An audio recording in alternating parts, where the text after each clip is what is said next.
This is an electric pallet truck. It's used for cargo transporting in factory and also warehouse.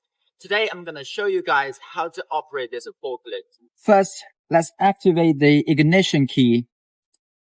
Then we activate the emergency stop button.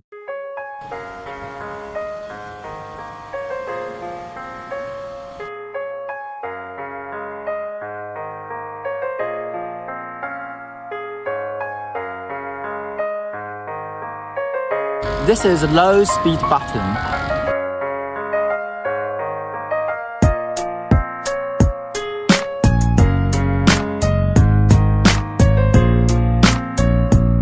The forks are customized, and we have longer forks and also have larger tongues.